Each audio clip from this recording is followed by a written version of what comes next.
So today I want to move a little bit further. The previous recording we spoke about a judge and the lifestyle of a judge, and today I want to share with you a prophetic word, how you can move from a plaintiff to be a judge. Now let's go through some of these scriptures and I will explain myself. Saints, this is very important that the Lord is now seeking for people that He can use now for judges. And as we elaborate on this topic today, it will become more and more clearer why it is necessary. I am going to use Zechariah 3, Joshua standing in the court as an example, how the Lord promoted Joshua from a high priest to become also a judge. When we approach the courts, remember, we approach the courts based on the finished work of Yahweh. This is very important. So Colossians 2:14 is for me a fundamental scripture that I want to read for you. Because on that scripture, the Lord is saying that I permanently cancel the stained soul, the old arrest warrant that stood to indict us. He canceled it by the power of the cross. And so that is the finished work. And verse 15 is going on where he is saying now that he is making a public spectacle of all the powers and principalities. They are powerless. So how can he then be in the courts? He doesn't have power, but he has a legal case. So when he is coming to the courts, he brings evidence in our bloodline and in the trading of the forefathers, making covenant with Satan and darkness, and that is where the accuser get a legal case. Now, Hebrew is also a very important scripture, Hebrew 12:24 in the Passion Bible. When I read this, at first I meditated a long time on it and I asked the Lord, how is it that Hebrew 12:24 is saying that His blood is a better covenant, crying out forgiveness than the covenant of the blood of Abel, who cries out vengeance. I asked the Lord, why is His blood not crying out vengeance? And He said, son, if my blood cried out vengeance, all of you would have go to hell. Because my blood is crying out forgiveness, there is mercy and grace. And only based on the finished work of the cross, we can then plead guilty in the courts so that the blood can bring forgiveness by mercy and grace. I hope that makes sense to you. So the Lord is looking now for people that He can bring promotion upon their lives. And remember, you first need to go through the previous teaching where I thoroughly discussed the lifestyle of a judge. If you apply on the prerequisites of the lifestyle of a judge, only God the Father, the Son, and the Holy Spirit can now bring promotion so that you move from a plaintiff to a judge. To be an officer in the courts, the Father remains the righteous judge, the Son the advocate, and the Holy Spirit becomes our witness. That positions are not changing, saints. But you now step in, instead of putting a plaintiff to the courts, you step in as an officer of the court. And that is the position that Joshua took in after his court case, that Satan accuses him that he cannot be the high priest. So in Zechariah 3, remember that we find now that the accuser, the prosecutor, with the advocate is standing in the courts. That means to be in the courts, standing before the righteous judge, there must be a legal case. This is now extremely important what I'm saying. Satan cannot go to the court standing before the righteous judge if there is no legal case. You cannot go to courts without a legal case. So likewise, Satan has enough evidence to stand there to accuse now Joshua not to be part of the high priest of Jerusalem. But listen, the opening statement of the advocate Yeshua. This is amazing. And he showed me Joshua the high priest standing before the angel of Jehovah, Satan standing at the right-hand side and accuses him now. And Jehovah said to Satan, remember Jehovah Christ, he is the advocate, saying to the prosecutor, opening statement, may Jehovah rebuke you, Satan. It's amazing. These words are exactly the same words that the angel used addressing Satan when he was struggling with the body of Moses. He only said, may God rebuke you. That statement is a statement of the completion work of the cross. And he said, may even Jehovah who has chosen Jerusalem rebuke you. Is this not a brand plucked out of the fire? So the opening statement immediately now showed the courts that there is an eternal purpose of Jerusalem, that God Almighty now only chooses Joshua to operate as the high priests. I now specifically speaking to the people on the Africa continent. There are some of you who are already qualified because you live the lifestyle of a judge. God Almighty wants to move you now from plaintiff to be a judge. You are already equipped. So what is then the issue for you to move into that? There's an eternal purpose now for Africa that the Lord wants to launch. And you are part of that eternal plan. It has nothing to do with your works. It has to do with the whole plan that Lord Almighty has in store for Jerusalem, now choosing a person to step into that. God's mercy will always override the judgment. According to the scriptures in James 2:13, let's read it. Mercy triumphs over judgment. That's why the cross and the finished work is based on the truth and mercy. Righteousness and justice, Psalm 89:14, is based on the truth and on mercy. And that's why the blood of Christ can cry out forgiveness, a better covenant than the blood of Abel. That is for me very good news. So the first thing that Satan brought now as evidence is look at the filthy garments of Joshua. Joshua, you cannot be the high priest. Look at your filthy garments. And that filthy garments pointed to the iniquity because it's exactly what is now standing in Zechariah 3. He is bringing in the evidence, verse 3. Now Joshua was clothed with filthy clothes and stood before the angel, and the Lord removed it. So I want to read to you because some saints are so proud of overcoming certain things. We will never overcome it in full because we are still in this corruptible seed and body that we are living in. So Isaiah 64:6 makes this comment, but we are all as unclean thing. There is no single righteous person on earth. If you try to approach the court based on your works, you will never become a judge. This is the difference between the courts of heaven and the courts of earth. In the courts of earth, you are not guilty until you find guilty. But in heaven, you are already guilty. So I just plead guilty immediately and then appeal myself on the finished work of the cross to come free. That is exactly what Isaiah 64:6 is saying.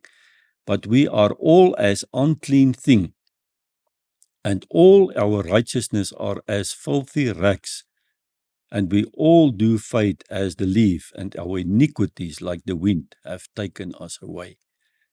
The iniquities are the sins of the forefathers, and the Lord drew a restraining order around 4 generations, telling Satan, Satan, you can only bring to courts the evidence of 4 generations. You cannot go to the 5th or 6th generation with iniquity. Glory to God. Otherwise, we will be in courts forever. So for us to clean up the iniquity is only evidence in the 4th generation. So let us thank God for the blood of the Lamb, Colossians 2:14-15, who erased these accusations in the courts of heaven. Zechariah 3:4. And he answered and spake unto those stood before him, saying, Take away the filthy garments from him. And unto him he said, Behold, I have caused thy iniquity to pass from thee, and I will clothe thee in chains of raiment. This is Old Testament, and the Lord is saying, take away that filthy garment, take away the iniquity, because there is an eternal plan written. Jerusalem must stand up for Israel, and Joshua will be the high priest. I am looking now in this camera to the listener. There are some listeners now on Africa continent that this message resonates now with your spirit, knowing that God Almighty is going to use you for this. But we first need to deal with the iniquity. We first need to lay down our filthy garments in the courts of heaven to come free. And that is exactly Isaiah 53:5, Old Testament, long before crucifixion, that says, But he was wounded for our transgression. He was bruised for our iniquity, fully paid.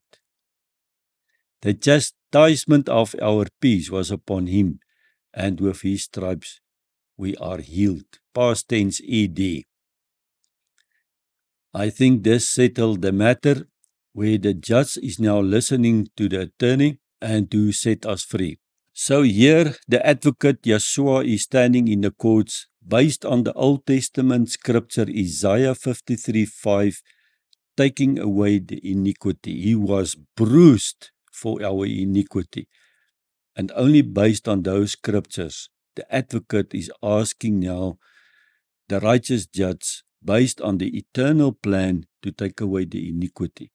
And that is exactly Hebrews 9:14. How much more shall the blood of Christ, who through the eternal Spirit offered himself without spot to God, cleanse your conscience from dead works to serve the living God. Everything that human race are doing from the conscious mind is now cleansed, is dead works. So even your conscious mind has been cleansed. And this is important, but we will see later on that they put a new turban around the head of Joshua, because he was not walking with the mind of Christ. He was walking with a corruptible mind. 1 John 1:7, the second part is saying, the blood of Jesus Christ, his Son, cleanse us from all our sin. We can go to court, saints, based on the scriptures, on the finished work of the cross, and we can come free. Second point is now the advocate asks the righteous judge to take away the filthy garments and the iniquity. Look now at the words in Zechariah 3:4. Then to Joshua he said, See, I have removed your iniquity from you, and I will dress you with fine clothes. You know the scripture that we first received the garments of salvation, but not all received the robe of righteousness. See, I now have taken away your iniquity.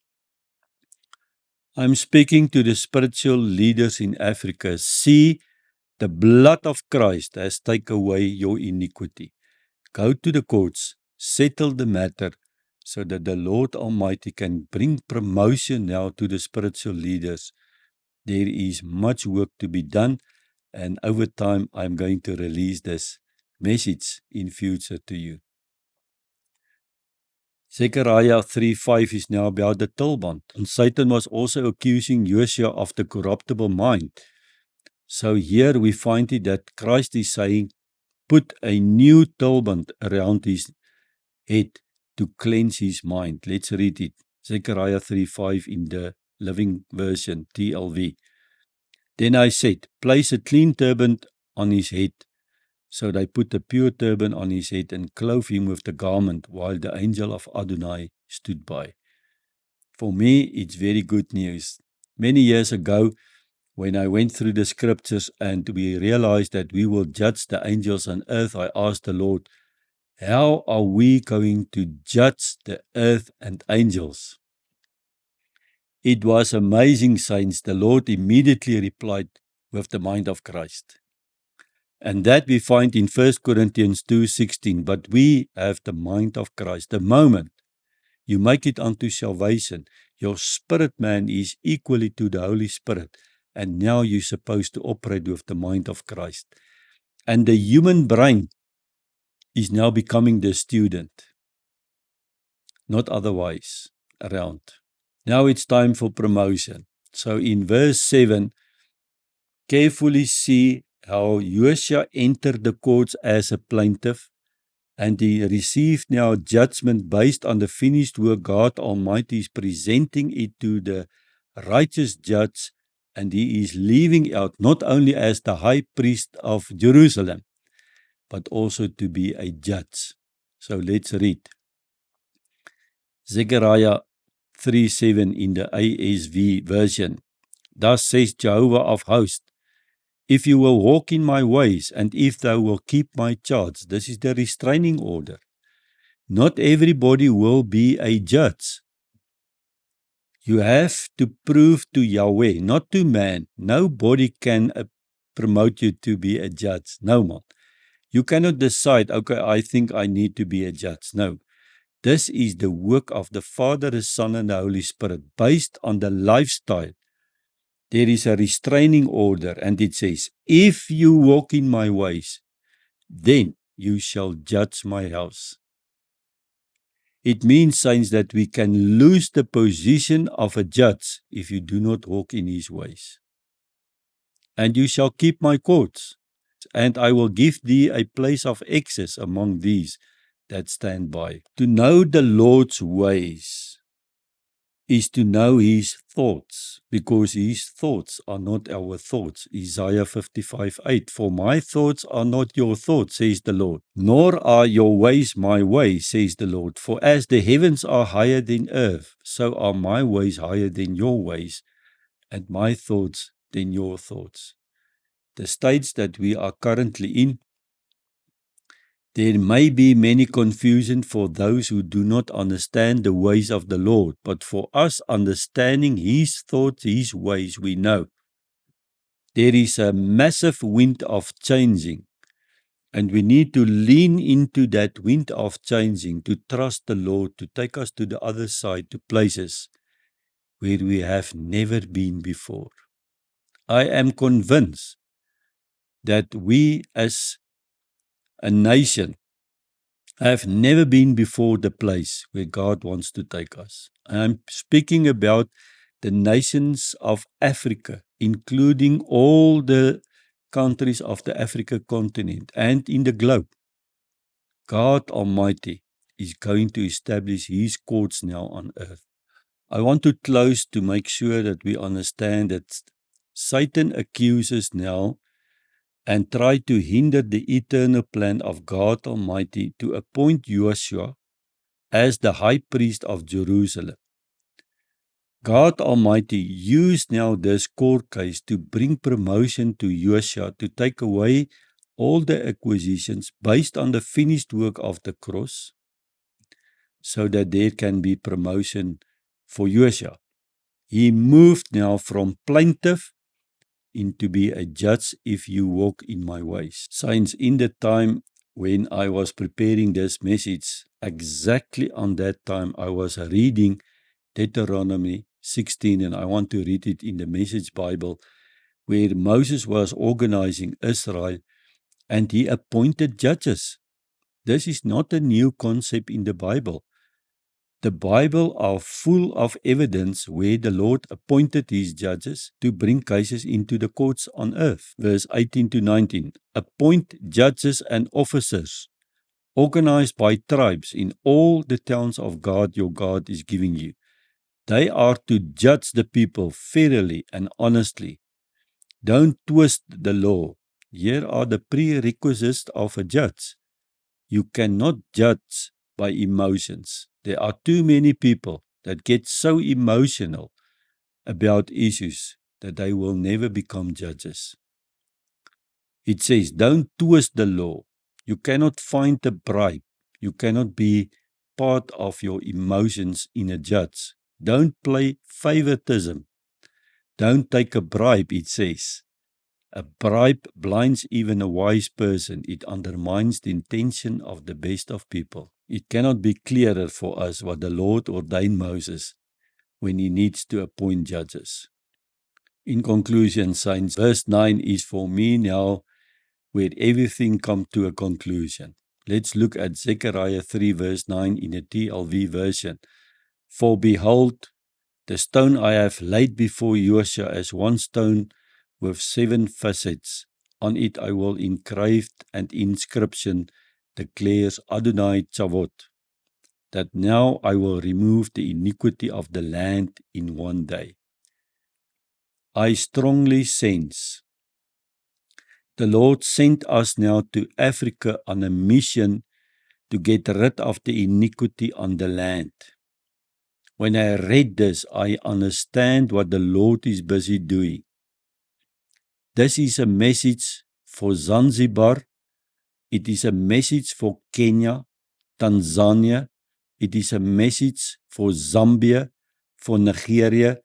It is a message for DRC. It is a message for the countries around Kenya.